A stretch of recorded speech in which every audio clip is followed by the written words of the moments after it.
We have a brand new game. I was trying to contain myself. Oh my. Go option 1, not safe. These are insane. And Brandon keep killing it.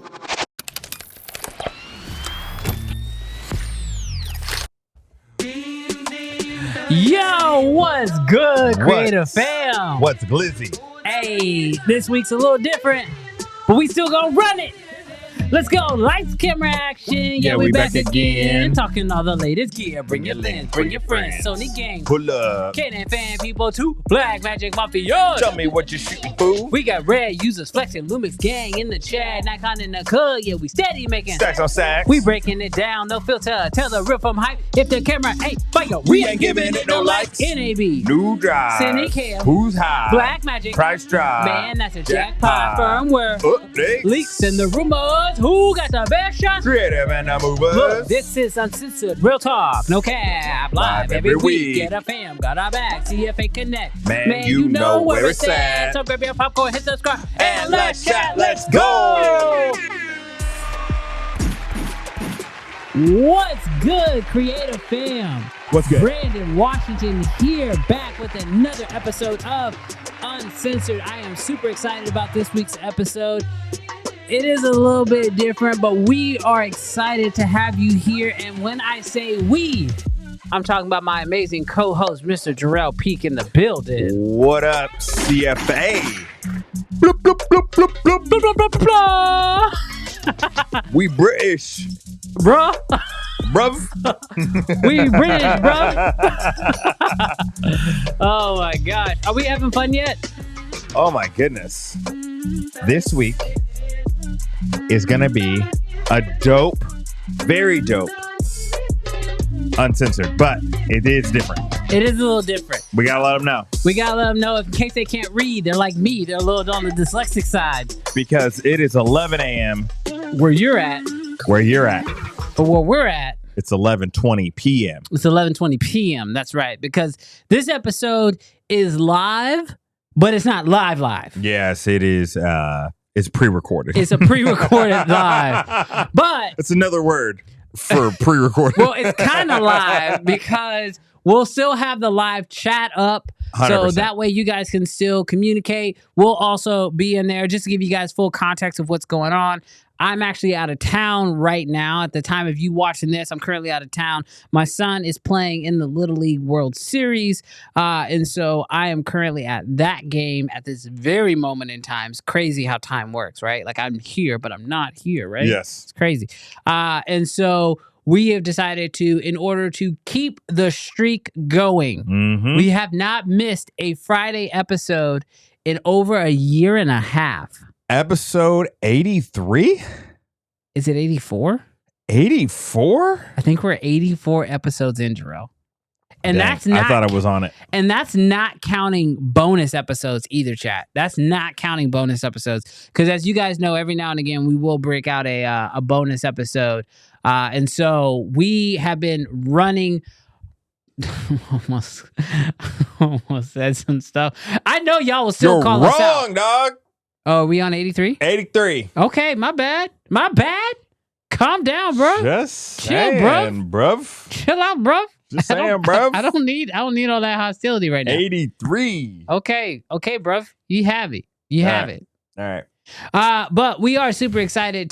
To be running this show today. We got a few things on the docket. As some of you guys know, there have been some news coming out with tariffs. We also have some amazing news going on in the world of firmware updates. It's in the wrap. We don't always talk about it because most firmware updates are kind of trash. But this firmware update is really exciting. And as you can see right next to me. Are you talking about them Nikon firmware updates? We are not talking about them. Okay, I was like, man, you gassing them Nikon firmware updates. No. We're talking about the good firmware updates. But also, I had to do this week's episode because some of y'all know what we've been waiting for. And we will be celebrating what's in the box today by showcasing. Lumix. Am I joining the gang? Am I joining the Lumix gang? You know who's not joining the gang? I don't know who's not joining the gang. I'm not joining the gang. Oh, why not? I ain't got no Lumix. Oh, well. Somebody's a little bitter over there. That's okay. We're kind of used to it. It's all good. It's all good. good. Well, speaking of all good, let's talk about tariffs because there ain't nothing So bad. there ain't nothing good in the world of tariffs right now. Brandon, I waited, dog. Maybe you waited too long. If y'all haven't seen the news, it is official. Tariffs are starting to make their impact seen in the camera space. Now, just to give you guys a quick background, especially if you're not based in the U.S. and you don't know what's going on, a few months ago, some tariffs were put into place. But with most tariff situations, it typically takes a few months before the tariffs actually hit. And so now is when it is hit. And so anything that comes into America at this point, there is a minimum of a 10% tariff that's been adding on to it. But then anything specifically coming in from China has an additional tariff, and it sort of varies depending on what the product is and how it's classified and whatnot. And so we knew that tariffs were going to play an impact, but because with most of these brands, we don't know what's really manufactured where, because like a lot of these camera brands like Canon and Nikon, they manufacture things all over the world and then ship them into the US. It really does determine where it's coming from. That determines what that tariff is going to be placed on it. And so now we're actually seeing that impact. And for some people, there was a little bit of a nervousness of like, okay, should I buy now? Should I buy later? Like, will the product I'm thinking about buying be affected by tariffs? Well, Jarrell, you've experienced this firsthand. The product you've been interested in has been affected. Yeah, no, it's crazy, man. Nika has been giving me some money, but not enough to be able to handle my business, but not enough. So it's wild because, especially because of Build. Yeah. Build and their B&H savings. Bro, the R5 Mark II was like $500 off. Mm-hmm. Crazy price. And now a camera that released at $4,299. Yeah. And then went down to $4,000 and then went down another couple $100 for discounts is now back at the original MSRP of $42.99.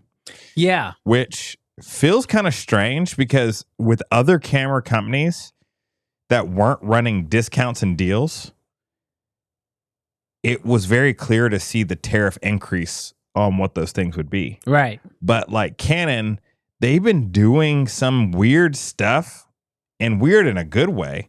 Like they'll come out and say the map pricing of a camera, like the R5 or the R6 Mark II, is $2,500. Right. And then they'll like drop it down $500, or they did. Yeah. Drop it down $500 for like 8 or 9 months. And you're like, so what it is? And so like I've heard a little bit that the price of the yen,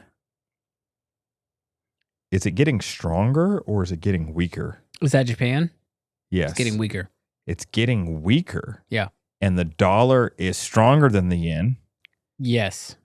For but the now. dollar's not doing good either. In comparison. Yes. So basically, us giving, and obviously I'm not an economist, so like don't roast me or roast me, whatever. Because our dollar's stronger than their yen, essentially us like paying them, the $2,000 for the R6 is basically making them what they needed to make out of the $2,500 because the yen value is dropping or whatever. So anyways, long story short, because they're just kind of going back to their map pricing, which we still feel that. Mm-hmm. So if I want to go buy an R5 Mark II now, I'm going to spend $300 more than I needed to have spent, literally 5 days ago. 5 days ago. Yeah. But whatever. Well, for me, it's so confusing because like, granted, like we understand that the tariffs are based off of where the stuff is coming from, not where the company is coming from. Yeah. Which is leading to some like super weird stuff. Like, for example, some of y'all know this because I've, it's obviously been very public. We use it for live streaming quite a bit. I am a owner of a Canon R3. Now, not a very popular camera, but a very capable camera. That camera's I actually think it is pretty popular. I don't see it out in public as much as I thought I Because would. people ain't balling. Well, no, it's not that. It wasn't that expensive. Or Brandon, when I tell you, it might have lost some popularity, but when it was Canon's flagship, Yeah, you know what I mean? Not that it was ever called the flagship, Canon made it very clear. They said this is not our flagship, but it stood in the placeholder of the Yes. flagship. Yes, it was the most expensive camera they offered at a time. People were like, let me hold that. But Yeah. it was just too expensive. It was a very expensive camera, but the price came down on it quite a bit. But now, What, like last week it was like 30,000? 3,000? No, it wasn't 3,000. It was like 37.99, I think it was. Oh, but used, somebody picked it up for 3,000. Used, Yeah. people have been buying it for like 3,000, 2,500 even. Yeah. And if you go to Canon's website today, post tariffs, you can get it refurbished for $32.99. But brand new, this camera is retailing for over 5 bands. And I can tell you, as a owner of this camera, in no way, shape, and form, no place in hell should anybody buy this camera for over 5 bands. That just doesn't even rationally make sense, especially when you look at the R1 and the R5 Mark II that are currently out on the market. I was about to say that R1 is so close. Well, I don't know what the R1 costs now. Tariffs. Let's see. But geez, the genuine way. Oh, dang. Where's the R1 sitting now? Because the price went up on that one too. Glory. 68. 68? Maybe the R3 is the perfectly priced. Look, my honest opinion with all this tariff stuff, because it's not just Canon who's been affected. Sony has been affected. Sony actually started raising their prices a few weeks ago. Yeah. Nikon has also raised their prices. Leica. Nikon didn't necessarily raise their prices on camera bodies from what I saw, but it's mostly lenses. Yeah. Because a lot of, I mean, I'm pretty sure I heard this on another person's deal. Yeah. But I think Nikon's lenses, a lot of them are made in China. Yeah. No, I think that's pretty. I think most camera manufacturers today, a lot of their lenses are made in China. I know a lot of the like anamorphic lenses that we love, like the Blazars. I know a lot of DZO lenses, like a lot of cinema lenses in general, a lot of lenses in general, a lot of glass in general. It's all done in China. And so the thing, though, that I think is so detrimental right now is that, like, as creators, like, this is going to hurt everything. Oh, yeah. Because, like, even if you told me right now, hey, this lens, this is the price for the next year. Mm-hmm. Unless I absolutely need that lens right now. Yeah. There's no chance I'm buying it if I know that the price is going to drop even next year. Brandon, do you think that the prices are going to drop? I think this is going to be the new normal. I remember, not to get super sidetracked, bro, a day without the 3-letter organization at the airport. And then all of a sudden, it's just our way of life now. You going through the machine. Get a little dose of cancer every time. and when the machine sees something, getting a little pat down. All right. We had Build. I got a little pat down. That man was feeling real awkward, bro. I could see the look on his face. He was like, I hate my job, bro. He's like, I gotta feel everything. He was like, I'm just I'm gonna pat you down, turn your head and cough the whole night. He's like, I'm gonna use the back of my hand. Because if I use the front of my hand, it's a different conversation. So in a real way, I feel like tariffs are gonna be like this. And like, are you telling me that and they might get competitive again, but there's just like a piece of me that feels like if a company gets used to collecting or charging, not collecting, but charging this much for a camera, and then the tariffs are dropped and they can keep that profit, that's the extra margin, do you think they're dropping?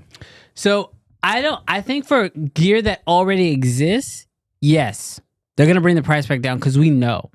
What I'm worried about is gear that comes out after. Because from this point forward, if a camera comes out at a certain price, they've already added in tariffs. Yeah. But then tariffs go away. And the camera's been selling at that price, they're not just going to drop the price. Yeah. They might put it on sale. Yeah. But as we've seen with Canon, even Canon's, this is what's wild about the Canon pricing model, is you're mean to tell me that you can charge me $4,200 for a camera and then somehow bring the price all the way down to like $3,700 on sale. But they're not going to sell it for a loss. So it's still profitable at $37. And then when tariffs come in, something you weren't expecting it, that brought it back up to the original price. Oh, yeah. What were you selling it for the original price for? $4. From the beginning. $4.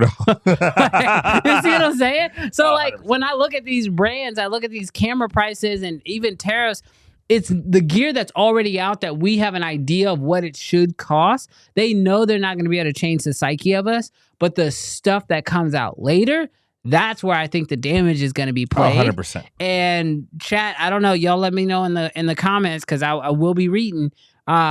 If the tariff situation doesn't get fixed and this does become the new normal, I just think, like I think I said this a few weeks ago, people are going to be so much more selective about what they buy. Yeah. And this cripple hammer BS that these camera companies have been able to sort of get away with in the last few years, they're not going to be able to do anymore. Yeah, I think there's going to be a lot of used gear that's going to get bought. Yeah. I don't think there's going to be a lot of new stuff that's going to go. I think also, in just a real way, I don't think that there will be any buying. Like, I just don't I don't think anybody's going to touch anything right now. Yeah. Because the way that nothing feels certain, I am going to lose my stuff if I buy even the possibility if I buy an R5 Mark II and then it drops $300 in the next month. I'm going to lose it. Yeah. I'm not even necessarily mad at Canon or mad at the retailer that I buy it from. But bro, if things go up and down, so really what it's gonna do is I think it's gonna hurt. I don't know that like right now it's gonna hurt the videographers, the video production people, because there's a good chance that you already have everything that you need. Yeah. But it is gonna hurt the camera companies. And I don't know your Canons, your Sonys. I don't know who has deep pockets. Well, Nikon bought red, so they gotta have deep pockets. They spent their pockets. they gotta have deep pockets. But I'm like, I just wonder right now. Check on your friends. How them camera companies doing? Because like, bro, if people don't buy for a year. Are lens companies or camera companies? That's who I'm worried about. Are we okay? Bro, that's who I'm worried about. I'm worried about like the smaller brands who just like do one thing. Mm-hmm. Like, I mean, if you sell some cameras and you have lenses, like those companies are probably fine. But like, check on your Blazars. Check on your DZO. You know what I mean? Like, check on some of these smaller companies, your dual lenses. Yeah. Like, check on some of these companies or buy their stuff up real quick because they may not have more inventory and they may not be wanting to order more inventory. Yeah. So I do think we are in for a very interesting, depending on how all this stuff shakes out, it could be very interesting. Hopefully the global market takes care of these companies. So here's the only thing I'll tell you, because I just to sort of wrap up this little section, I worked at Apple for 3 years. Mm-hmm. And I remember, like, I worked sales there for a while, and then eventually I transitioned into teaching, like, editing and stuff like that. But when I was in the sales department, people would be coming to the U.S. on holiday, as they call it. And they would come. I worked in like a pretty nice mall. We had like really good, like high-end boutiques. Louis Vuitton, obviously we had the Apple Store, all these things. And the way these people would show up, phone in hand. All right, I need 2 iPhones, 4 MacBooks, 3 Mac Minis. I need, what is this? Okay, they want an iPod Touch and 16 pairs of AirPods. You guys want warranty? No warranty. No warranty. No warranty. No warranty. And they would literally come in and buy all this stuff because to buy it where they were because of not. Are they taking like group orders? So this is the thing. They would be buying for everybody in their family, every friend, all these. That's because buying it in America was so much cheaper. Yeah. Because tariffs, which I didn't understand. That's what was going on back then, but now I understand it. Mm-hmm. And then also the exchange rate of the dollar. Yeah. So they could buy stuff here much cheaper. So when they would travel to America, everybody in the family, everybody at their job would say, hey, here's some money, buy it for me while you're there. And they would show up with a suitcase. Mm-hmm. And we would just literally dump all the products into the suitcase. And then I don't know if it's considered smuggling or not, but they would take it back to wherever they were going and because it was cheaper. Yeah. And that's unfortunately a future I do see if this tariff stuff sticks. Because like what's crazy is like now I have friends who are in China, funny enough. Mike, shout out to Mike if you're watching this, by the way. Hong Kong, baby. But if he'll send me videos, and he sent me a video showing me like these stores that are in China where you can buy all this stuff.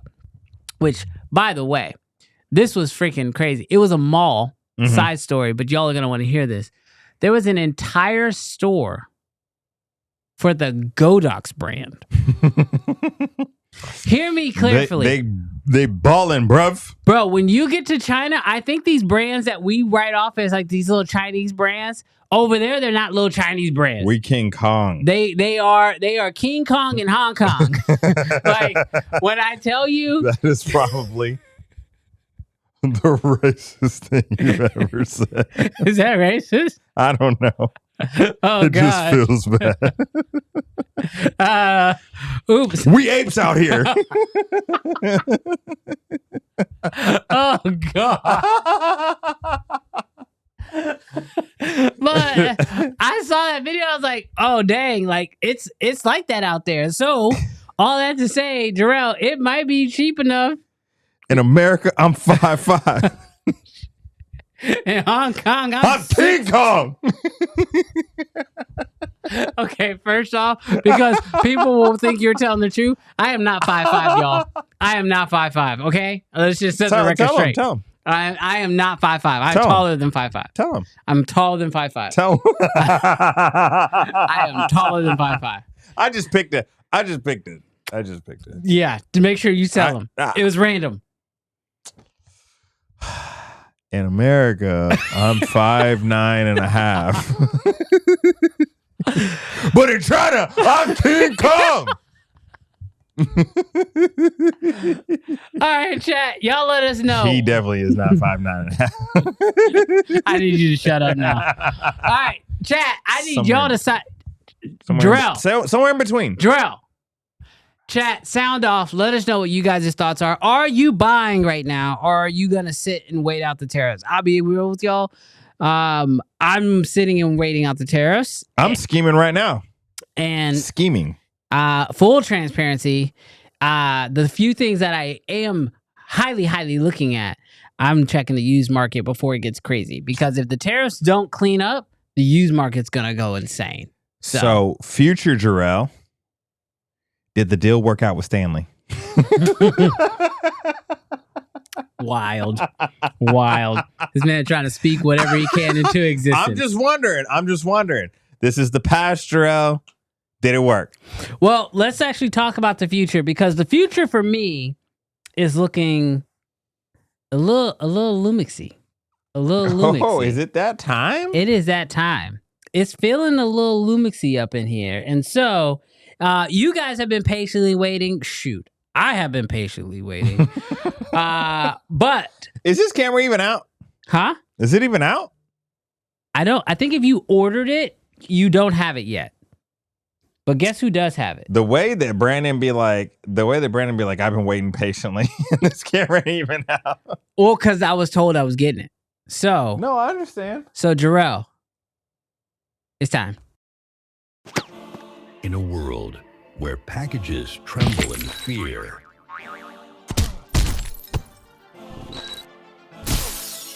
where fragile means nothing. Oh no! And doorsteps are a battlefield.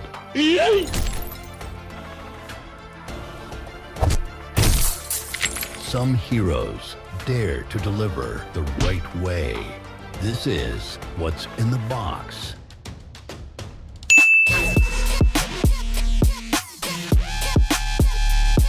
What's in the box? What's in the box?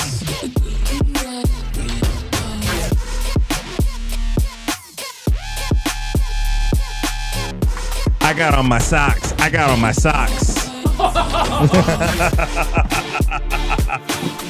Oh my gosh. Bro, Brandon. Yo. What's in the box? What's in the box, Jarrell? What's in the box? I don't know. What's in the box, Jarrell? What's in the box? Hand it over. I'll show you. Oh my gosh, it's so light. Did you cover up your address?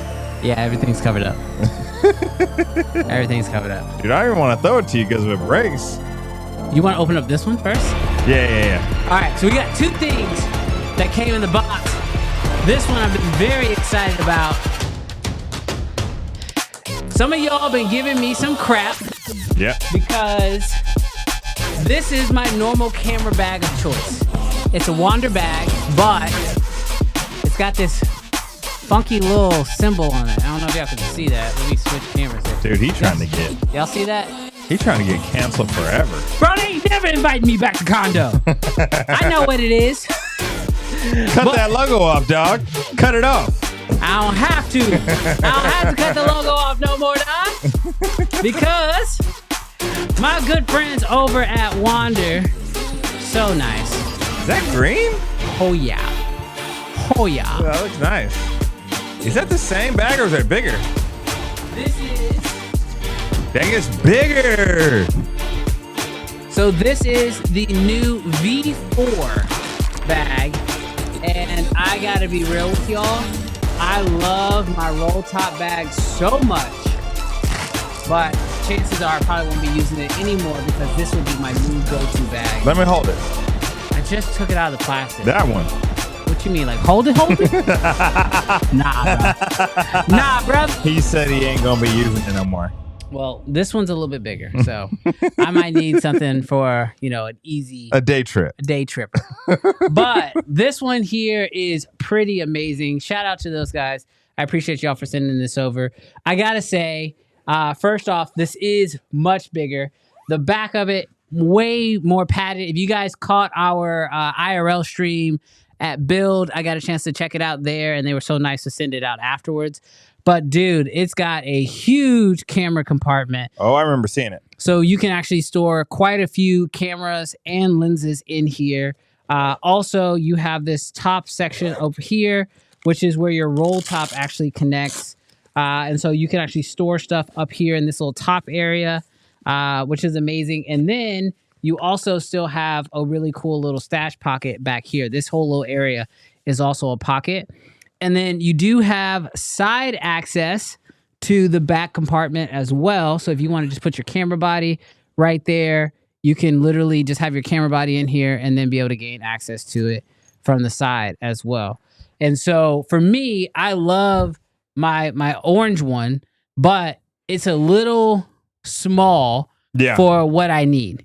Especially because like I run the R3, or if I'm running a bigger camera, like that one's really good for like smaller camera, small day trip, maybe one camera, one lens. Mm-hmm. This one I feel like I could definitely do 2 smaller camera bodies and a lens, or a big camera body and like 3 or 4 lenses. And it's just, personally, I no longer have that little icon on it. It's got this really cool green color, which I love. He going hard, bruv. What? He going hard. And you want me to see if Canon can put a little C on it? Nah, bro. It might be time to put a little L on there because of what you got in that little box. So why don't we go ahead and cut over to your box too and see what you got? Let's see. Did they put this gaff tape on or did you? I put the gaff tape on. Oh, okay. So is this a proper unboxing or you already unboxed it?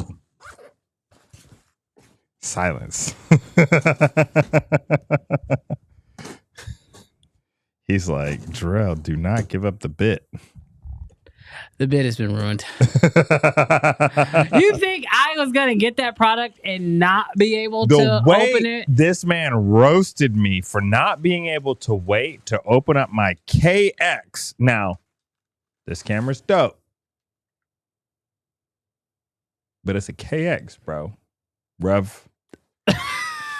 This man roasted me for being impatient. Y'all remember? I do. You're right. You're 100% right. But I had work to do. Dang, Lumix love you. Bro. Not only do we got the S1II. Is there anything in here? No. He wild, bro. I'm like, this is too light. This unboxing experience is anticlimactic. No. Ain't nothing in here. Yeah, it's not in there. Man, this man ain't got nothing in here. That's because the Diddy cam today is psych. Yeah, me thinking, bro, they sent out the 24 to 60. Bruv. Sean. Bruv. Can I get the E, bruv? Bro. Oh, he got it rigged up. Of course I got this sucker rigged up. You think I couldn't wait? You got the Poco? No. So I don't have the Mofash yet. I'm waiting. Oh, yeah, because it's L, right? It's L. So check this out, guys. This is officially in my hand, the S1II. I'm going to let you check it out in just a second, Jarrell, but I got to run them through this breakdown. So on here, I have the small rig cage completely around it. I also have the small rig top handle. You had that? So I ordered this. Okay. So let's be very clear. Lumix sent me out the S1II. Yes. That is all they sent me. Well, they sent me that, and they also sent this guy here. This is the 24 to 60 2.8 lens. Yeah. But then everything else I have either already owned or already I purchased myself to get a better experience out of using the camera. So I ordered the small rig cage for it. I ordered this small rig top handle that has a record button that I thought was going to work with this camera. It doesn't seem to work with this camera, so that's kind of a letdown. It needs a cable, but I don't have the right one. Gotcha. I think it should be USB-C to C. That should work, but I don't have the right cable that'll fit, so I got to figure all that out. This stuff just came in today. On top, I have the Portkeys BM7 II monitor on here. Great 7-inch little monitor. Also supports anamorphic. And then I ordered a Viltrox PL to L adapter, so that way I could have something immediately. On my Mofash, which is my PL adapter that has a drop-in filter, you can get a L mount attachment on the back, so I can take off the RF one and put on the L one. Like it screws? It screws onto the back. Yeah, really so you can just swap out the mount, which is really nice for a PL adapter. However, I ordered it from B&H. It's not going to get here till Saturday, and I want to shoot some stuff tomorrow with this. So I've got a Viltrox PL to L adapter on here. And then, of course, because Cam Mackey is the one who ultimately shielded me into looking at this camera, of course, I have my Blazar anamorphic Remuses on here. This is the 1.5 anamorphic 45 millimeter. And I also went ahead. I've been looking at this product for a minute. It's just like a little mini V-mount attachment. And this is also by Small Rig. Yeah. And so literally, because it's a small rig cage, the cage literally just slides onto it. You put a V-mount battery on the back, and there's no rails. But this is probably one of the most compact mirrorless cinema rigs. Yeah. Huge quotations. Yeah. Take all that with a grain of salt. You know what it is. But you know what it is. It's a cinema body? It is. The genuine. Y'all know what it is. What is it? we're gonna drop the name cinema. And we just gonna say mirrorless body. So this is no hate, Lumix. Dang. No hate. Calm down. This is not how you get them to send you anything. The FX2. This man talks trash, and then it's like, why won't they send me anything? No. Y'all know what a cinema body is. But I will say, I haven't got a chance to take it out and do like any like official shooting. I've just been kind of playing around with it. You haven't even shot nothing in your dog? Not really. Just some play stuff. Yeah. But the thing is I have, like I said, I am headed off to my son's World Series. Did you open the gate? As of right now. Did you open the gate? I am in full open gate. His gates are open. The gate is open. He's open. You know, I think this is a great time, if any, because we're sure Nika has shown up at this point, right? I'm sure that there is a woman on this stream right now. So shout out to you, ladies, and as we celebrate our ladies and the fact that we're so excited about this open gate. Brandon Washington's gates are open. Hit the I don't like men no more. I thought I like women. Women. Oh my gosh. Hey, I got closed gates. I ain't got no Venices. I ain't got no Lumixes. He shoots Canon, y'all. I Straight got cannons. closed gates. He's straight cannons. Closed gates. We ain't open over here. We closed down. 100%. 100%. Oh my gosh. The way even we delivered over here. No. I'm delivered over here. I'm delivered. Hey, stop. You can't do that. You can't run that back 2 weeks in a row. People gonna think you're serious.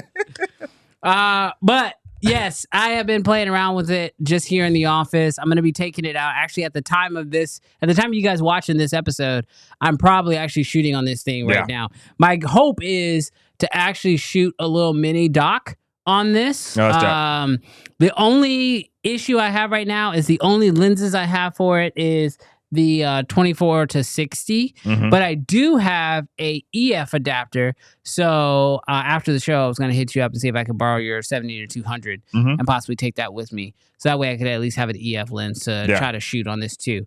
So, but no, it is, it feels really solid.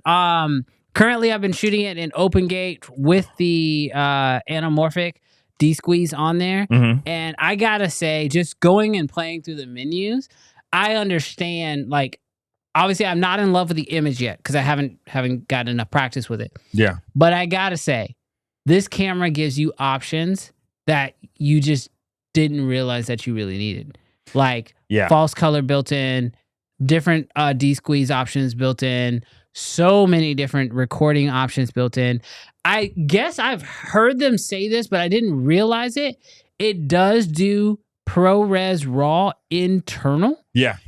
Which is somebody who edits a lot in Final Cut is perfect for me. I know all you DaVinci people could care less. But you can now that we're actually moving into our next story, this is kind of a perfect little segue. With the new update, which I do have. Oh, my bad. That's not it. With the new update that just came out on this guy, it does now give you not only RA-Log C3, which I do have on this camera and I've been playing around with, and it is a look, bro. Everything that I've seen, this may sound disrespectful. It is not meant to be disrespectful. When I look at Lumix color, I feel like I see Canon colors. And that's the utmost of respect and compliment, because I feel like one of the best things that Canon has going for it is that you always hear it, Canon colors. Bro, I'd be looking at some Lumix stuff and I can't tell. Yeah. It'd be looking fire. I think I just realized I might actually have the right cable for this. I'm going to have to test it. Skin tones, greens, blues. It'd be looking... Yeah, it'd be looking right. It looks really good. And so I do have that on here, but there's a few updates. So speaking of this, which I'll let you go ahead and check it out now. But speaking of this new camera and the new updates that just came out, Another one of the updates that I thought was really crazy that I didn't even realize I wanted from a camera, but I'm so glad that they have it, is you have the ability now to plug a USB-C SSD into the camera and offload the footage directly to the SSD, which means now on the go, you can just back up your files. Is that a Lumix thing? That's a Lumix thing. Yeah, that's wild. So that's a new one of the updates that just came out. Why are we innovating? Because ain't nobody else doing it. Why ain't we innovating? Who you talking to? I'm just saying. Who you talking to? If you don't back up the SSD straight from the camera, what we talking about? To you. What we talking about? I'm talking to you. Nikon. Who else?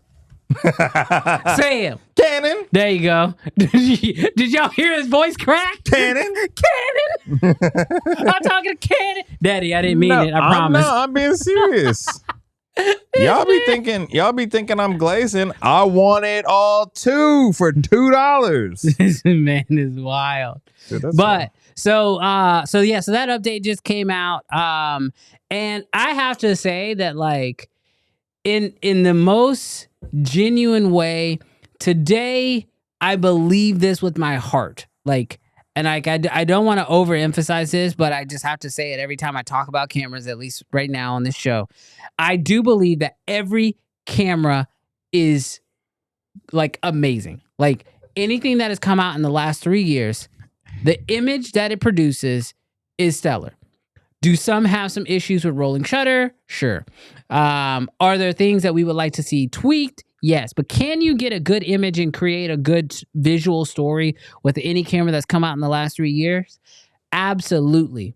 So now what we're talking about, I spent all that time building out that rig, and you're finna take it all apart. You're doing too much. I want to see the camera, bro. I'll put it back together. This is why I don't give him my stuff. I'll put it back together. He's disrespectful.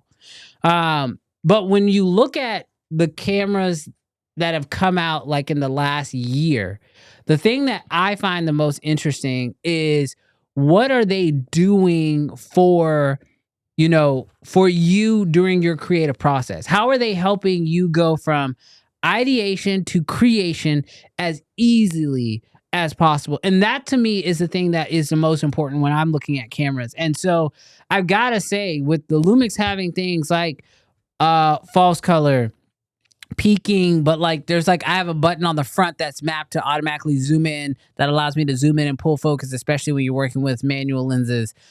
When you have the ability to shoot open gate, to be able to shoot both horizontal and vertical at the same time, and you don't have to think about, do I need to flip my camera horizontally, or do I have to shoot it vertically, or I can just shoot it and then make those decisions later on in post. When you have that as an option, I just gotta say, it does help you make those decisions when it comes from ideation to creation. It is helping you get there sooner. Now, I am not going to sit here and say that the image on it has blown me away. What I've seen other people get out of it, yes, it's been great. Do you think there's going to be a learning curve? I definitely think there's a learning curve. I already have experienced sort of that learning curve, because the menus are not difficult, but they're probably like Sony level, where you just got to figure out where everything is and, like, sort of start figuring it out. I'm doing pretty fine right now. Well, okay, good for you. But I do think that I think I can learn it. I think I can figure it out pretty quickly. What I need to figure out is what shooting modes I want to spend the majority of my time in. Because the truth is that, like, when you turn on a camera and you need to capture something, you need to have those modes pre-done. I was warned that the easiest thing to do is to find, like, the 2 or 3 that I really, really want to use the most and program those to my custom modes. So, like, my C1, C2. So that way I can just flip into those modes and be ready to go, which probably is going to be where I'm at. Probably one that will be a Apple ProRes RAW, and then another one that's more just H.265, and probably 24 frames a second, just so that way it's, like, really easy. So personally right now, the camera seems very usable. I'm enjoying the functionality of the camera, learning the menus, but because I haven't shot Lumix in a very, very long time, I just want to make sure I fully understand this camera, because, like I said, my plan is to go and shoot a little mini doc over the course of the next few days. at the World Series. So I want to make sure I fully understand the camera before I go out with it and actually start shooting. So Jarrell's totally locked in on the camera right now. Well, what are your thoughts? So it's interesting because I feel like there are definite things that feel intuitive. Some things. And then there's other parts where I'm like, I'm jacking it up. But this is not, you're right. This is not a system that you're just going to literally put it in someone's hands if you've been shooting Canon or you've been shooting Sony, and then you're like, boom, ready to go. Like, this is a dive into the menus. And this is not a knock against the camera, but like, I'm sure you can hit record and be fine.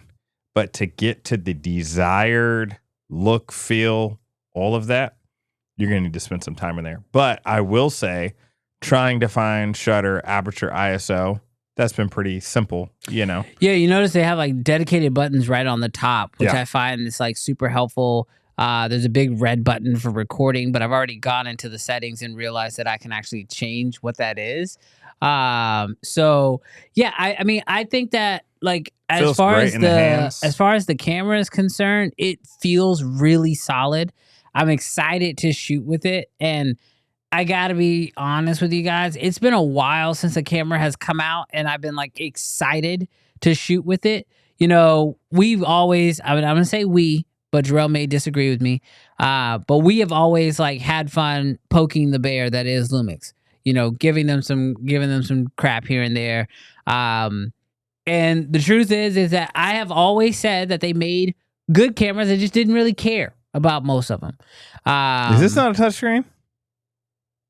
I think it is. It's got to be a touchscreen. Let me see. Oh, it looks like it's one of those partial. Are you in the menus? No, I'm in the display. Oh, well, it's not. It's got a manual focus lens on there. No. Like, changing the frames per second. No, but you can change the ISO. So it's like some. Oh, okay. So, I haven't even seen that screen that you just showed me. Yeah. No, I like this because this reminds me of Sony's new Quick 6 menu. Have you heard about it? Yeah. Where it's like the most... that comes from their cinema line. Yeah. Where it's like the most... The things that you're going to use the most often. Yeah. Are most available to you. Mm-hmm. And so looking at this screen, I'm like, oh, that's dope. I like that. Yeah. Have you played around with the screen yet, though? Check out the screen and how it swivels out, because it's kind of crazy. That, to me, actually kind of blew my mind a little bit. Am I going to break it? Okay. I will say, messing around with it, you feel like you're going to break it. You do feel like you're going to break it, but you don't. It's pretty doable. Okay. Why does it stop there? I got to say, dude, just, chat, let's just keep it 100. Jarrell sitting there with that Lumix in his hand, the Blazar lens on there, the long hair. Looking like a filmmaker. Looking like a black Cam Mackie over there. Bro. I think you're Blackie. The way I was about to just say that. You might be Blackie. Throwback to Blackie. Bro, I'll get a cowboy hat if you send one out. This man, dude. I will say, bro, the one thing that I can say without actually shooting on it, doing anything with it, the way it feels like they're innovating. Mm-hmm. You're innovating. Like, in a real way, you're doing too much in comparison to the rest of the industry that's being really safe. I don't think they're doing too much. I think they have to. I don't mean that they're doing too much like in the traditional, like, oh, you're doing too much. But it's like when you show up to class in a 3-piece suit, it's like, this dude, Blackie, came prepared today. He came prepared. He want to learn something. Everybody else, you came in your pajamas. So that's what it feels like. Like, literally, when we talk about, and gosh, it's gonna sound like hate, but when we talk about Sony and their screens, and we're just like, man, why does the screen not look good? Like, Lumix ain't got that problem right now. Yeah. When we talk about literally like Canon is is fallen victim to this, where you bring the screen out right here and it's slightly bent. Mm-hmm. It's not actually flush. And it's like, bro, we just want to be flush. Lumix is taking care of that. Yeah, I like the physical dials and buttons. I don't feel like they're doing anything special with the buttons. So this is not a glaze session of the S1II. Like, I don't feel like it's got way more dials or way more customizable buttons. But the camera does feel good in hands. It's interesting. This record button in front. Are they going after the YouTubers and vloggers? I mean, if you look at the Reds, they have one. I mean, I'm just wondering, like, what do you think their purpose is? Lumix having the record button right here. I mean, I think a record button in front is always helpful, especially if you are filming yourself. Yeah. Yeah. So that's pretty standard. Yeah. Well, I mean, there's a lot of cameras that don't put one on front. I'm talking about like cinema cameras. Oh, back to that. So yeah, no. Yeah, feels good. Feels good. I would like to. But yeah, it's cool. So to everybody who's been rocking with Lumix Gang, y'all saw how he said he was gonna put it back together and he didn't. He just handed it to me. Everyone who's been rocking with Lumix Gang, I will say I made this statement earlier this year, and I was not care about Micro Four Thirds no more. That's not true. Micro Four Thirds is still trash. Put that in the trash. I stand on business. And to be fair, I did say I don't have a problem with Micro Four Thirds. Yes. As long as I can put a speed booster on it.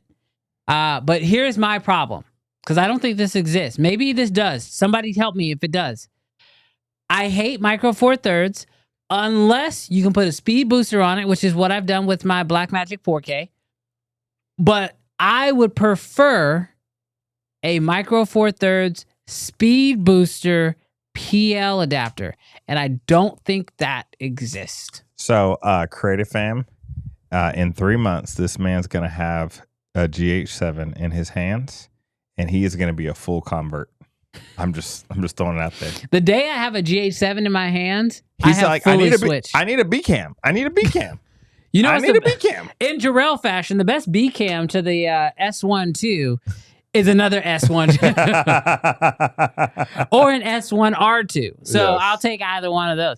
But currently, I am very excited to test this camera out. It's been a while since I've been excited to test out a camera. Jarrell, you know what's dumb that I'm really excited about? What's that? Full-size HDMI. It's dumb, but I care about it. Get yourself an R5 Mark II or an R1. Yeah, this is still cheaper.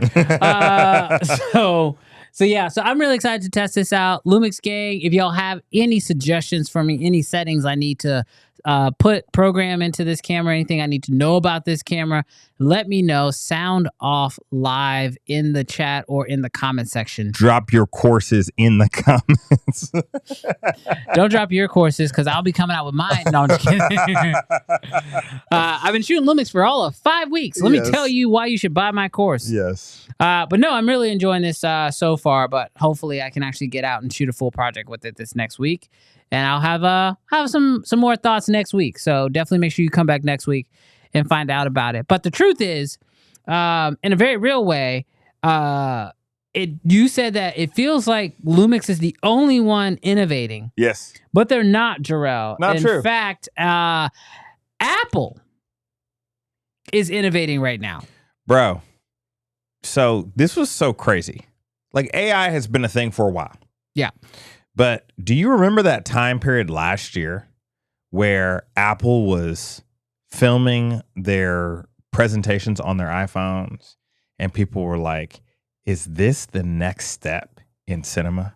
Like, are we going to be like, iPhones, are they legit now? Log, recording directly to SSDs?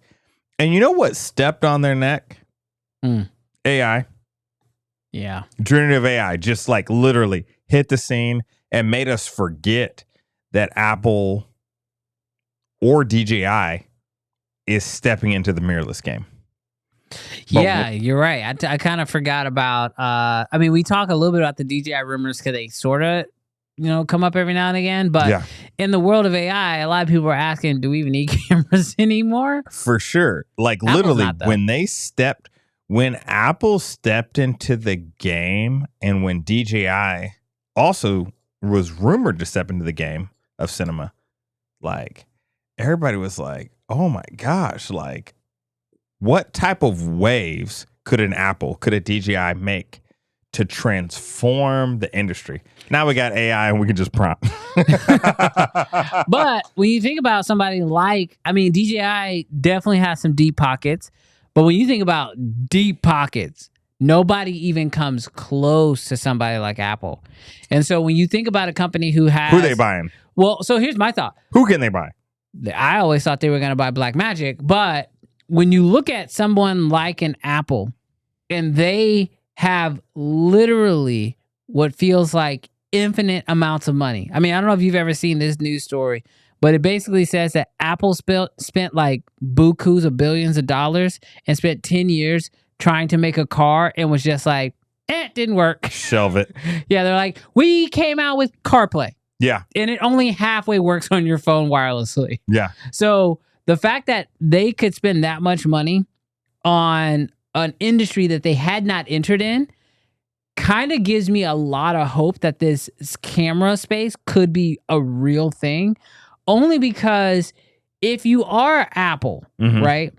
And not only do you do all the tech and all the things, you make products that people can buy. A camera makes sense because you're so big into it with your phones that it would make sense that a camera would naturally come next.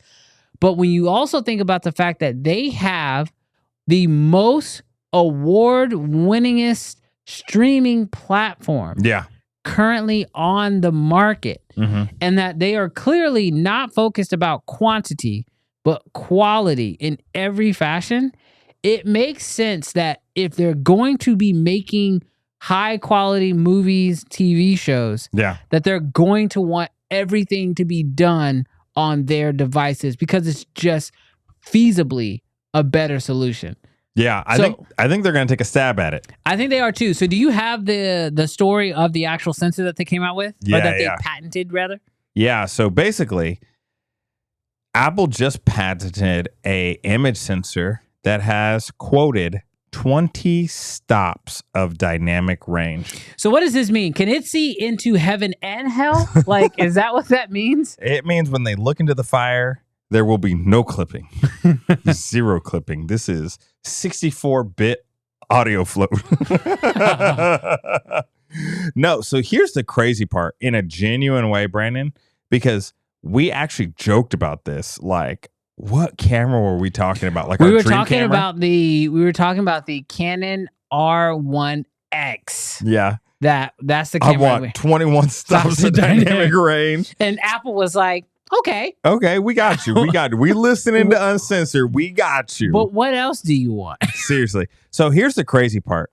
So what I've heard of actual usable stops, not just what it turns into noise and grain, and when cameras be saying, I got 16 stops.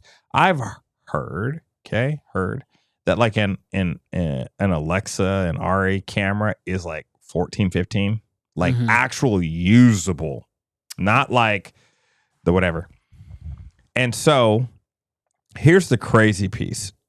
Apple may be doing that like usable 20 stops, but I've heard that the human eye is somewhere around 20 or 21, which is why we threw out, I want to do 21 stops of dynamic range, because now we're literally talking about like your own human eye ability to stare into the sky, to see the sun, to see all the gradients of the sky, and to see the shadow that's being cast by this tree, and it not being clipped in the sun, and it not being like the shadows not going clipped in the shadows either. Like, you're able to see the details in it like your human eye would be able to do.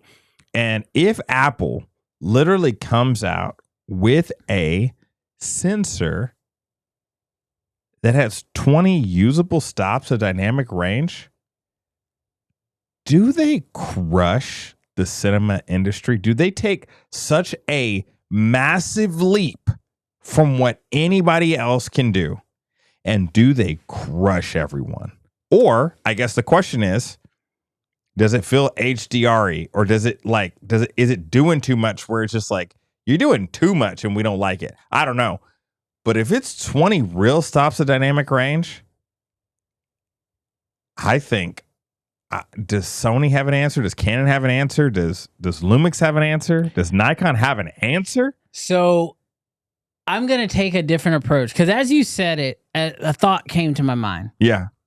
So what we know so far, the only news story that we actually know is that Apple is patenting this sensor that can do this. Well, I got a side quest for you in a second, but go for it. So what if, this is a huge what if this is not a camera? Mm-hmm. Because when you start thinking about the human eye, mm-hmm. I start thinking about Apple Vision Pro. Mm-hmm. And I think about how Apple's whole bank on Apple Vision Pro was the idea that, they had cameras in the Apple Vision Pro mm-hmm. that could see the world, as they would claim it, true to the eye. So you would think you're looking at the real world, but really what you were actually looking at were screens in front of your face. You actually couldn't see the real world. You were just being projected the real world onto those screens. And so if they ever do want to get to a place where Apple Vision Pro is the future, whether mm-hmm. they're making it smaller, making it more like sunglasses or eyeglasses, but their goal is to not have a AR display, mm-hmm. but to have a actual VR display, but it's so good that what you see in the real world is what you're being projected on the screen, and there's no difference there. Yeah. They would need a sensor mm-hmm. that would be as good as the human eye. Yeah. And so whether this is a camera, like an actual sensor that's going to go into a cinema body that will create content that goes onto Apple Vision Pro headsets, mm-hmm. or this is a camera sensor that they have figured out how to make it small enough to actually go into a pair of Apple Vision Pro headsets that could then project the real world back into your eyes. That's where, for me, I go, 20 stops of dynamic range for a film is ridiculous and possibly unnecessary. Mm-hmm. But if you are trying to replicate reality in real time with VR goggles, that's kind of the only way you can go. Yeah. Option 3, before I go on the side quest, is the sensor is only capable of 13 stops, but then they do that computational deal. They're like, it's 20 stops. It's 20 stops. With the assistance of Siri. Because, bro, the way that you can walk into sometimes a home and it be doing that HDR stitch in real time, and you be getting perfect window pools and perfectly lit interiors, and you're like, when clients will say, why does your footage look blown out in the windows? And my iPhone takes beautiful pictures. Jarrell, the way triggered. I had a client. I'll read the text message. Can we shoot this on an iPhone? I won't read the text message, but in a very real way. I had a client ask me that recently. They were like, why is it that when we shoot it on the iPhone, the windows don't look so blown out and my skin... Because it's fake. Bro, the way we want fake. The way I was like, well, next time let's just shoot it on the iPhone. Like, I don't care. Yeah. I don't care. We used to shoot on the iPhone. We only switch. I'm triggered, obviously. I switched back to the camera because you was like, I'm paying you. We should shoot on a real camera. And I'm like, but what you like is the iPhone. Seriously. And that's the real deal. Clients are like, I like the iPhone. You like that fake. You like that fake. Give me that process MSG. Is that what they call it? Yeah, I guess so. Are MSG? you talking about the food thing? Yeah, MSG. Yeah, give me that fake. Give me that fake. But no, in a very real way, dog. I'm just saying. Maybe. So here's the deal for me, because I actually feel like, can Apple produce a camera? Yes. They've been dabbling. They've been... The most popular camera on the face of the planet. Yes, but like a traditional, or not even a traditional, a non-traditional, mirrorless, or whatever they want to call it. Can they do it? Yes, they can. But I actually feel the diabolical choice is they're going to put a 20 stops of dynamic range on an iPhone. And like you think Vision Pro, I think they put it on an iPhone. And I think that to get it to the 20 stops, they're doing some computational computing where it's not a real photo. They're replacing pixels to be able to make it seem like they're getting that high dynamic range. This camera captures the world as it is with 20 stops of dynamic range at like 5 frames a second, just so it can pull in enough data to recreate the entire image in AI.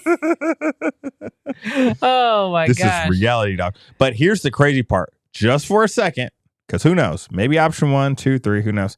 But I will say what was very intriguing is, did you see the last presentation? WWDC? Yeah. Yeah. And they had like the F1 cars. Yes. And everybody was like, that was so dope. It was so cool and how they did all sort of stuff. Here's the crazy piece. It wasn't a part of that project, but Apple has been commissioned to do the B cam or the C cam inside of a F1 car this season. And they were required to hit a certain size and weight limitation.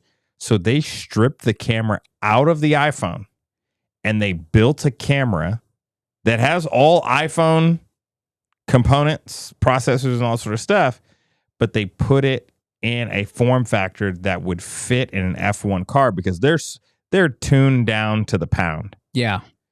And aerodynamics and all sort of stuff. So when they're like, we can't put an iPhone on a mount on, we need y'all to build something. They built a camera, just a straight up camera, they stripped out all the other stuff. So I think Apple, if they wanted to flex on us, they could do some stunting. Now, if you guys want to flex on your family and show something really cool, I don't know if you've seen this yet, but this is sort of a side quest. But like the way that Apple is innovative in the film space right now is so ridiculous. I saw this on Instagram. If you watch the F1 trailer on your iPhone, it vibrates to the score of the actual film. That's so wild. If you watch it and like when he switches gears, you feel your phone switching gears. And when you feel it like, you feel the vibration move from right to left of your phone. It is the most insane experience of all time. But you can only do that if you're Apple. So on an iPhone. On an iPhone. Sit down, Samsung. So yes, go throw your Androids in the trash because you ain't walking like this. So I think it's very, very interesting. I don't know where we go going forward, but I think it could be a good time for you to really be looking at your gear, looking at what you got and saying, how do I get the most out of what I already got? Because between tariffs and the future being, I guess, iPhone filmmaking, you don't really need much. You just need what you already got. But Jarrell, you had a fun story for us to try out today. What if you ain't got nothing?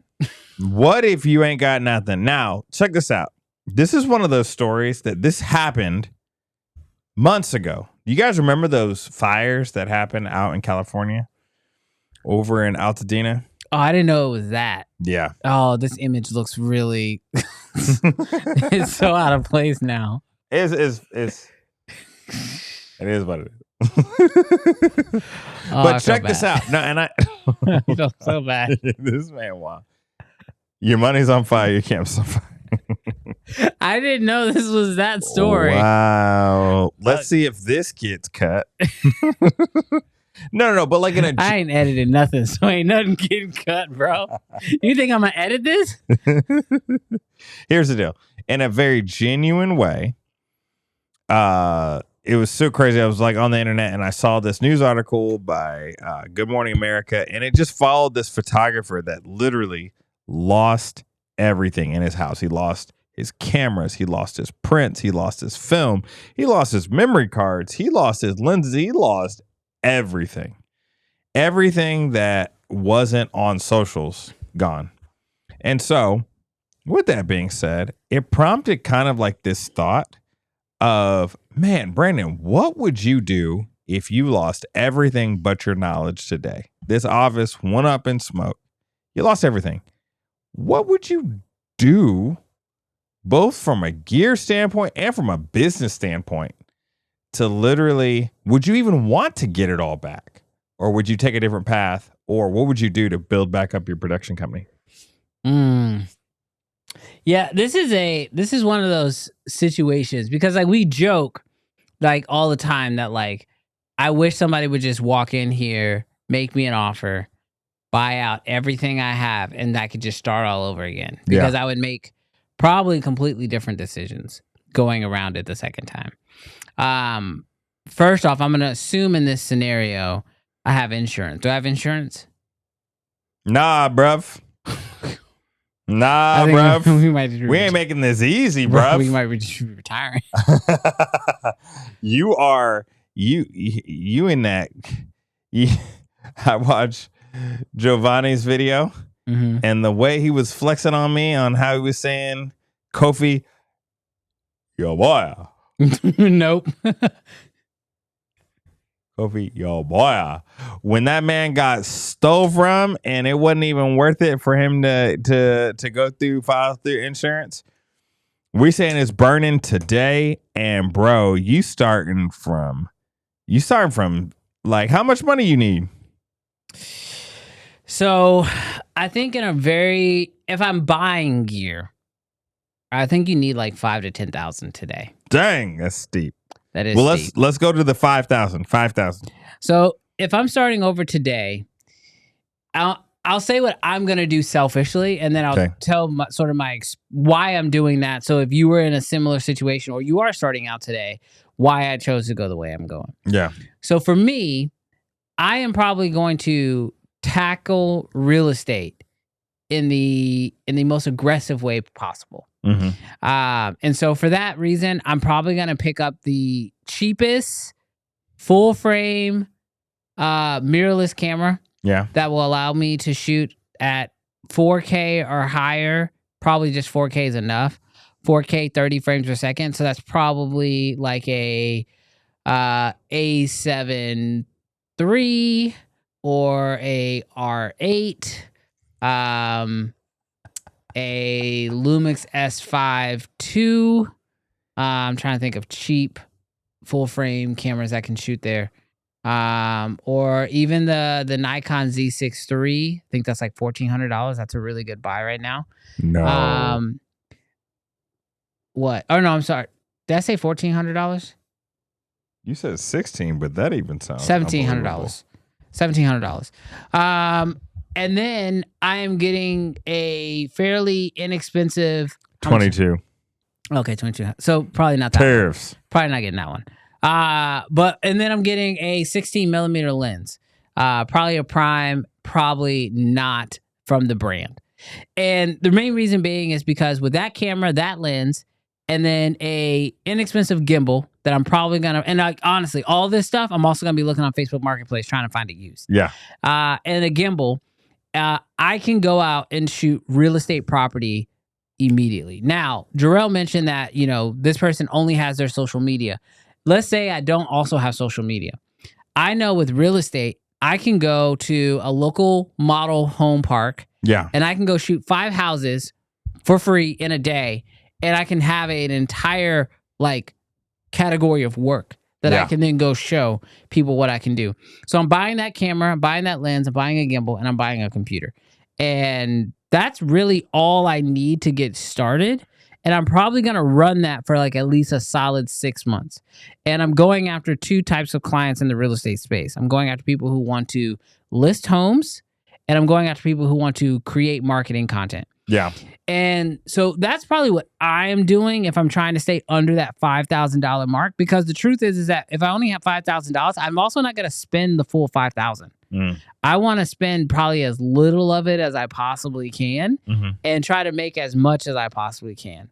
And so the reason why I'm choosing to go that route with this is because, and this is something that, you guys can sort of figure out, is I want to go after a market that has tons of potential clients. Yeah. I don't want to go after small boutique type jobs when I'm trying to get money in quick, because, if you can, there's only like 6 people. Let's say you say, I want to work with billion-dollar real estate moguls. There ain't a ton of those. Yeah. So if you reach out to 5 and 5 say no, you ain't got no business. But at least in like the general real estate space, I can reach out to 200 realtors just in Houston alone. Yeah. And the chances that 6 will say yes is really, really high. Yeah. And 6 is really all I need to be able to start to get the ball rolling for my business again. And so it's about finding industries that allow you to reach out, that have a huge client pool where you can almost win just in quantity alone. Yeah. But then because of what I already know, I know there's a lot of things that I can do in the quality game that will really help me sort of take that next step. Yeah, I like that a lot, Brandon. I would probably, I'm going to give a different answer, but I would follow that 100%, the way that you're talking about through real estate. Guys, if you're a video production company and you're not doing real estate, I hope it's because you're doing another industry that's making you lots of money. If you haven't thought about real estate and you aren't making a good amount of money right now, then what are you doing? Do you hate money? So here's the thing. The reason why I put it that way for me is because I also understand that real estate is very it's very based off of where you are. Yeah. Right. So if you live in some, very rural area in Oklahoma where everybody has 15 acres and the number of houses that are being sold on a realistic basis, or the number of houses being listed on a realistic basis, isn't very high, it can be very difficult for you. Your industry, like if you're in Seattle, for example, real estate may not be booming in Seattle, but I imagine, because I don't know that much about Seattle, coffee shops, it feels very hipstery in Seattle. I don't know why. That's just how my brain works. And so I'm like, oh, maybe it's coffee shops. Maybe there's a coffee shop on every other block, which means now I'm going to, instead of going after real estate agents, I'm going to go reach out to coffee shops if I'm in Seattle, because I just know there's coffee shops literally on every other block. Yeah. And so I'll become so well known. And the crazy thing is that you don't need a lot of clients. You really just need 6 solid clients who have you on retainer and that you're working with every single month. And if you have 6, you're making a living. Yeah. And if you have 100 people you can reach out to, you can land 6. Yeah. I don't think that's too high of a close rate to expect. Yeah, 100%. So I like the real estate deal, especially because, like, say, we're both here in Houston. Like, things are going a little bit strange with the market right now, but for the most part, like, real estate has been a massive driver of my personal revenue over the last couple of years. But I'm gonna take a slightly different pathway, because I have actually not just stumbled into this, but have really just kind of come into this. And it actually doesn't have to do with video production, but I do know if I get a mirrorless camera, I would be able to do video and I'd be able to do photography. And the way that I found out a year or two ago that the only millionaires in photography are school shooters. Hold on. Well, yeah, that's why I said pictures, and then I was just like, school picture shooters, which sounds weird. If you're, what do they call it? Because it's not school picture shooters. What is it? We might have to edit. School photos. You're a photographer. You're a photographer. You're a school photographer. School photographer. You take. Don't say the. Don't say the shooter word. You just said it again. Anyways, because it's a quantity game. Yeah, it is because the schools out here in Texas are massive, bro. Take 4,000 pictures at one school. Oh, you run in some sales. It's a quantity deal. And so, like, I don't know that I would probably, I mean, I wouldn't hate millions, but I probably would hate the school photo deal. But so, like, I have changed that into sports photography. Yeah. And then the moment with sports photography that they need reels and they need videos. Now, they're not necessarily the richest of people, but like, say you run the quantity game, you can do a 1 to 2 hour shoot, make a few $1,000s in digital sales of prints and or videos. like to me right now, what I see, and maybe this is my particular life place and the people that I'm surrounded by, but I'm shooting volleyball, I'm shooting wrestling, I'm shooting football, I'm shooting cheerleaders, all these different things, and it's great. And so like it gives me that creative itch on video and on photos, and it gives me an opportunity to make money in both ways. So like say Brandon's is real estate, mine is real estate too, but I very much, if I only had $5,000, oh, we getting an R5, and we are, you ain't getting no lenses, and we are getting them those V10 cards, SD cards. Look, I and we getting them with Sabi batteries, and we. I personally believe that, like, you know, if you are someone who's just getting started, like, and this is something that I've just learned in the world of business. Like, I've been doing video production professionally for 10 plus years. I quit my job working at Apple almost 10 years ago. Yeah. Like, which is crazy. Like, I've been making money doing this for over 10 years, but I left my full-time job almost 10 years ago now to just do this. And when it comes to business, the one thing I've learned is that no matter, like, the thing that wins in business, whether you like it or not, it is quantity. Quantity wins in business. What do they say is one of the most risky businesses to get into? A restaurant. Selling food is one of the most risky businesses to get into. But you know what's not risky whatsoever, and you can actually get a pretty easily get into this business, is opening up a McDonald's.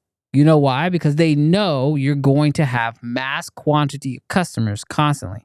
Yeah. So to Jarrell's point and to my point is, with me, I like going after real estate agents in the Houston areas because it's a quantity game. There's so many of them, and there's so many houses that are being listed on a regular basis that the quantity is there for a successful business. Mm-hmm. In Jarrell's case, if you're able to do photography for schools, whether that's sports or you're doing school photos, then the quantity of students and families that will buy those pictures is very high. And so if you are someone who's just getting started, or you are in a situation where you've lost everything, you have to start all over again, trying to do these like little precision type people because you're hoping that it is a higher payout, that's great. And I don't think you should not try to do that. But I think initially, my advice is to go after the quantity first until your, you know, the Laszlo hierarchy of needs is taken care of. Like, once you have enough money coming in from the quantity that you have the time to be either hire somebody so you can go spend time on some of the higher budget stuff, or you've been able to bank enough money to where you're like, okay, I can take a little bit of time and go try to sound off, you know, look for something a little bit more higher paying for my time. Then I think that's okay. But it's sort of like a snowball, and it starts by going to a place that has a lot of snow. Oh yeah. So that way it's easier for you to get your snowball going versus, you know, going and finding like the right type of snow. Nah, don't worry about that. Just go find a bunch of snow and get some work going. And so we want to know in the comments from you guys, if you had to start over today, like you could take nothing with you except a little bit of cash in your pocket, what would you restart? Honestly, I said the R5. I'd probably do the R6. In a genuine way, probably have some of, like, the 5D Mark III has some of my all-time greatest photos. But I'm now turning a corner with the R6 Mark II where I'm really enjoying the photos that I'm taking from it. And it's that $3,000 lens. So I ain't even going front. Although I do love my Canon FD set. Like, I do love that set too. So anyways. But that $3,000 lens changes things. It be changing some things. He's like, I'm going to buy this lens and then whatever I can afford from the camera. We might be buying an R50. Like, we might be buying that R. Get the EOS R. Just get the original EOS R used for like $1,000. We might, if we can get that 28 to 70. Y'all, some of y'all be complaining because the lens is too big, but you got weak hands. Oh my God. You got some weak hands. Get some gains. Get some gains in, because that lens, when I'm telling you, bro, she hits different. Well, that sounds like a pretty hot take. So, Jarrell, last week we had you guys call in. Next week when we're back live, we're going to run that back. We're going to have you guys actually call in. But what we want you guys to do right now is in the chat live, share your hot take for the week. While you do that, Jarrell, what is your hot take this week?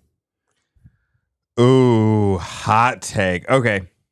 So I'm going to base my hot take on the industry this year. I think that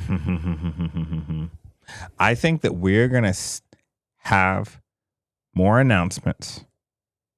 Like I think that they're going to do greater things in the back half of the year than the front half of the year. I'm talking about all of them. Mm-hmm. I'm not talking about anyone in specific, but I'm looking at you, Canon. I am. I think that there's going to be more good news in the second part of the year than on the other half. But my hot take is, because that's not like anything crazy. My hot take is I think that everything's going to get rained on by tariffs. I think that literally we will have maybe delays, push products, maybe announcements, but no shipping. I think that literally we are going to get so hyped, but then so disappointed on stuff because like I don't see a business having something in their pipeline coming out and then literally coming out to uncertainty and then not wanting to do anything. So like not wanting to release in this time period. So that's my particular hot take. I think I'm excited for the future, but we ain't gonna be able to buy nothing. So like, I don't know. I'm trying to be real. I can't be too excited for what's going to happen because I don't think that very much is going to be allowed to happen. That sucks. I get it's doom and gloomy, but I get what you're saying, and like I don't disagree with you. Which is why it doesn't even really feel like a hot take. It just feels like a very uncertain, a bitter pill. Yeah, it's a bitter pill to swallow. That's for sure. All right, I got a hot take. Okay, and this one's gonna probably rustle some feathers. So I'm not sure if this should be a hot take. This might piss people off and they might stop watching. So. Yeah. Here's my hot take. You ready? Yeah. Okay. My hot take is your clients are not asking for an unnecessary amount of extra revisions. You just did a really bad job at pre-production. Look, I am saying this coming from a place of love, shots fired, and understanding. Mistakes were made, and the fact that I'm currently actively dealing with a very similar situation. Yeah. I had a client who, I need that light to do your thing, light. Like, fix yourself. Thank you. As long as it ain't. Oh my gosh. So I have a client right now who finally we are done. Yeah. We are finally done. But this was one of those jobs where do I say the price? Should I say the price? I feel like it's rude. Let's just say it was more than 5,000, less than 10,000. I'll say that much. So that's what they paid me. And the job was super easy. A half a day of taking some photos. We shot 2 little videos. And then we got to one of the videos, and it was like a very much a like how-to style video. Now, this client was like super, I don't know, I don't care. And I was like, great, I'll just do what I want to do. Yeah. And so I'm thinking like, oh, this is like an extra kind of job, like just something extra to throw into my pipeline. I didn't even bring out a huge crew for it. It was just like super easy, just like easy, knock it out kind of job. However, we get to the point of like shooting everything, and I'm just like, I'm keeping everything super easy. So I'm like, all right, I'm just going to have you do the task that we need to film, and I'm going to film you doing the technique. I'm going to watch it, and then I am going to figure out how to make a script from basically watching you do it. And the guy's like, that's great. So I literally watch him do it. I'm like, cool. I voice memo it. I then run that through ChatGPT. ChatGPT spits me out a script. I take that script. I run that through another AI tool. I get a voiceover. And I'm like, I'm great. Yeah. I crushed this video. I send it over to the client. Client's like, What? This is really good, but the terminology is all wrong. So can we change the terminology to this, to this, to this, to this? No problem. Easy. I make those changes. Dun, dun, dun, dun. I send it back to him. A day goes by. He hits me up. Okay, so this is great, but I just realized this is not what I want at all. In fact, I actually want to shoot it a completely different way, on a completely different area, with a solid white backdrop, blah, blah, blah, blah, blah, blah, blah. And I'm like, another day of shooting? Now, granted, and this is where don't cheap out, because this isn't a low-paying job, but it's not like a super high-paying job for me. So I was just like, just kind of do it, right? So I was like, it's a full-day shoot. I wasn't super clear. I sent him over a contract, but it wasn't like super, like it was clear, but like I wasn't like very forceful with it. Yeah. So he's like, is there any way we can just like get together for like 2 hours and just reshoot this thing? And I'm just like, gosh, I don't want to do this. And I'm like, you know what? Honestly, I feel a little overpaid at this point. So I'm like, sure, let's get together. Let's just redo it.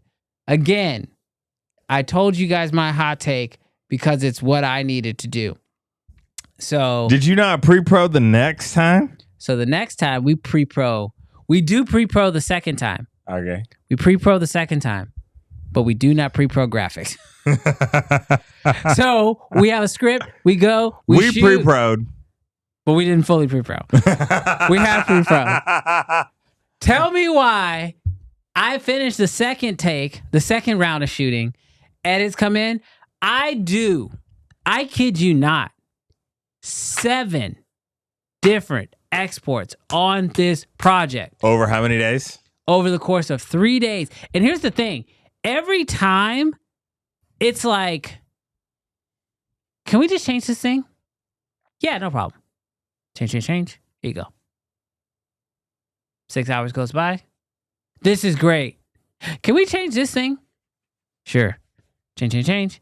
Here you go. Is it getting better, or is he making lateral moves? It's in my opinion, it's lateral moves. Yeah. However, for him and the way that his business is being presented, everything he asked for, he had 100% the right to ask for it. Oh, yeah. My problem was I didn't confirm what exactly he wanted from the beginning. Also, did he even know what he wanted from the beginning? He did not. And I didn't make sure that we were in alignment. And because I didn't make sure we were in alignment, it always felt weird at that point for me to feel like I should be, well, this is going to cost you more now. Well, this is going to cost you more now. Yeah. Because we never were like fully in alignment through this. Because as far as I was concerned, this is a not super high paying job, super easy, let me just go knock it out kind of thing. Yeah. Almost how I look at real estate a lot of times. But with real estate, I never get any pushback. So I've never had this on like a project like this. And I was like, oh, you know what? This is why you need to do your due diligence no matter what the budget is. Because the second you choose to take it on, you got to do your due diligence. Now, granted, in the grand scheme of everything, I've been super busy. I'm getting ready to go to my son's deal. We've had multiple baseball tournaments over the last few weeks. We just finished up our mentorship program. I have other clients that I've been working with at the same time, working on YouTube stuff, this podcast that we do every single week. So like this was a job that I probably should have just said, no, I don't have the time to do, but I was trying to squeeze it in. And so in my attempt to try to make some extra money and squeeze it in, I didn't do my due diligence right. What hit me was, because I have not had this much back and forth with a client before. Now, as far as he's concerned on his side of it. That's saying a lot, bro, because I know some of your other clients. Well, I don't have a lot of back and forth. She's just a pain in the butt. But that's because I deal with her through pre-pro.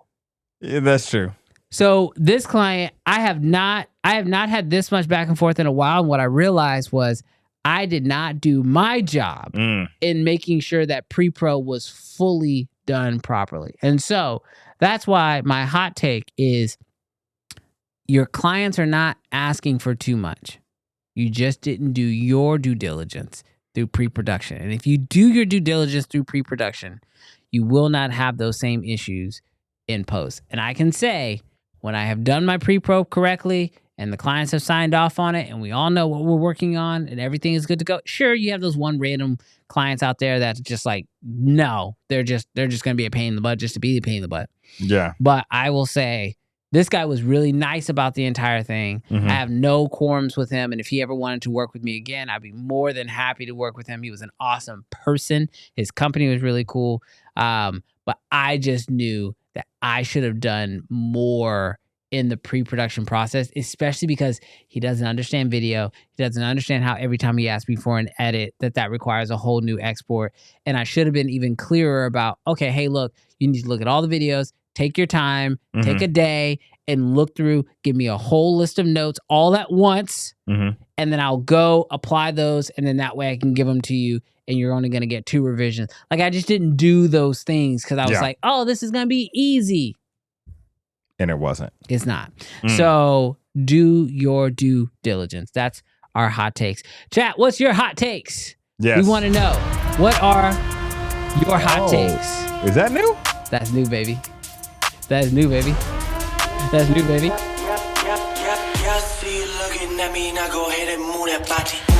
takes, hot takes, hot takes, hot takes, hot takes, hot takes, hot takes. Hit it.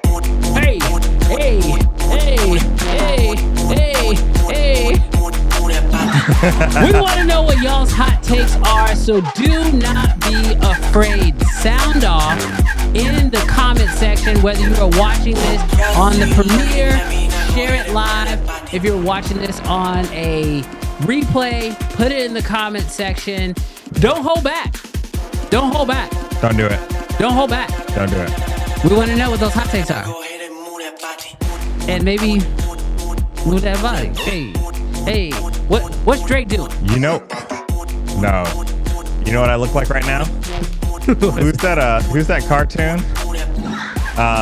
She got brown hair, she got glasses, and she looking like she twerking. Oh, Tina. Yeah, just Tina twerk. That's what I feel like right now. Oh my gosh. So, chat, we want to know what y'all's hot takes are. Honestly, we love doing this show every single week. It is an absolute blast. We love hanging out with you guys. Next week, we will be back live and in person. Yes, sir. We are super excited to be hanging out with you guys, to be able to actually connect and have conversation. So make sure you do that. Also, if you haven't yet, hit that subscribe button. We are racing to 10,000 subscribers. And when we do, we have something special, something fun planned. We can't wait to run that with you guys. Also, if you have been subscribed, double check and make sure that the bell notification is turned on, because that way you guys will know whenever we do our bonus streams, because we've been doing a lot of IRL streams this year. We have had the goal this year to go live more, to hang out with you guys more. Sorry, I'm out of breath, man. Doing that Tina twerking. Where you at? But we are so excited to actually be able to hang out with you guys more. And so make sure you hit that bell, hit that notification. And yeah, Jarrell, any final words for the people? Yeah, I got something for y'all. Charge your batteries. Back up your SD cards. Format them. What else? What else have you been avoiding? I'll tell you what I've been avoiding. Do your firmware updates. Learn how to get the most out of the cameras you already have before looking at new cameras. I'm talking to you, Lumix. Learn yourself some DaVinci Resolve. Ooh, we got conviction lists going. No, hold on. You ain't gotta come at me direct like that.